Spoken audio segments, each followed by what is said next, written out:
preceptorship was at Kaiser. I came into this program not knowing what to expect or really what was expected of me.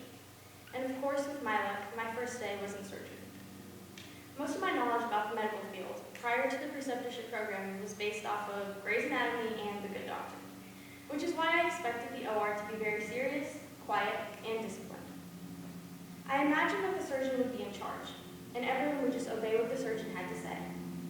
Now, if you've ever been inside an actual OR, you'll know how far I was from the reality. The on-call circulating nurse took me into the OR, and the first thing I noticed was the music that was playing. The surgeon, Dr. Berger, was playing old 70s music and singing along, as was all of the other staff in the room. Everyone was having casual conversations, making jokes, and most of all, working together and communicating. The surgery I saw that day was a PCL reconstruction.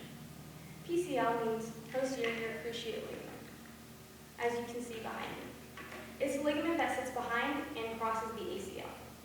This surgery was done arthroscopically and took a total of about 4 hours, including the preparation. Watching the surgery was fascinating.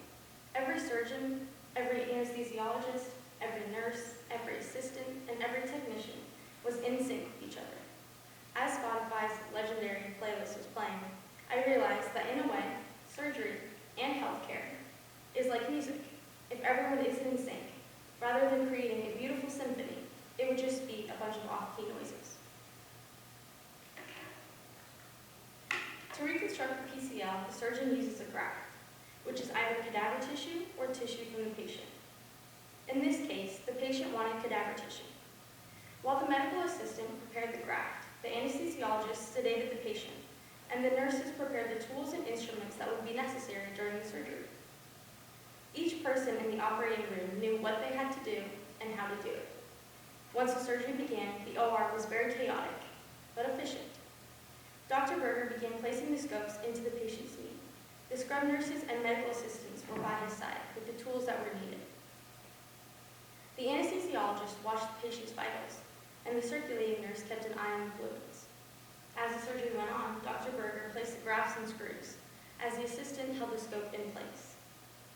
Once the screws were secured, the X-ray technician took a picture of the patient's knee to ensure that the graft and screws were placed in the correct position and that they would hold.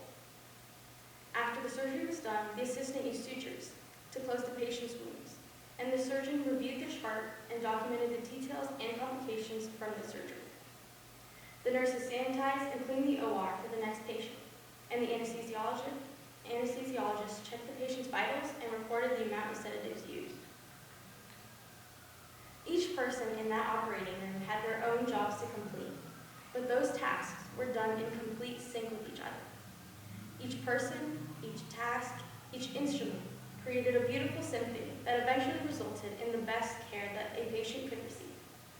If even one person wasn't able to complete their job, or a mistake was made, or something was overlooked, it could put the patient's health in grave danger.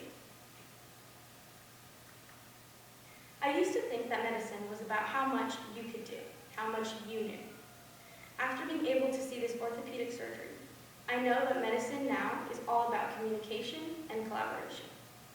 Every department has some amount of communication that's necessary, and working together in hospitals, clinics, ORs, etc. is what makes medicine come together like music. This communication was shown all throughout Kaiser, from coordinating the preceptorship program to scheduling patient appointments to actually seeing patients. Each person involved has to communicate with each other and the patient. When I was in middle school, I started to find my interest in healthcare. One day, my dad told me a story that was really hard to forget.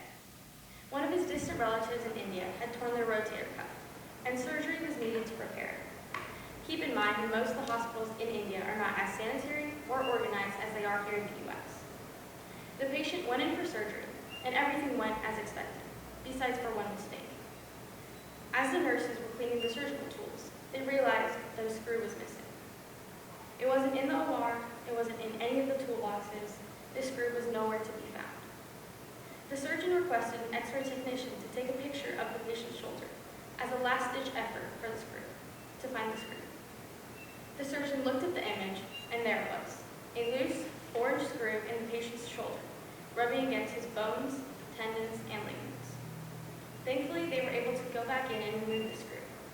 But this mistake cost the patient future mobility and flexibility in their shoulder. Of course, this is an extreme case that hopefully isn't very common, but I will never forget it. When a patient comes to see any doctor, they are putting their trust and their faith in them, hoping that they will be able to do their job to the best of their ability. Knowing information that can help the patient is important, as is communication. Many of the doctors that I shadowed said that medicine is always changing, and that they learn something new every single week, if not every day. To keep up with new advancements in technology, each person must be able to communicate when they aren't sure how to help a patient, so that they can find someone who can. Every detail in healthcare matters, from a patient's allergies to their past medical history.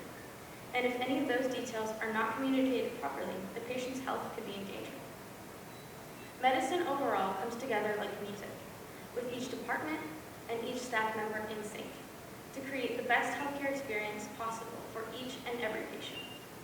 This program has helped me confirm that medicine is the field I want to pursue. So hopefully in the future, I can contribute to creating a perfect symphony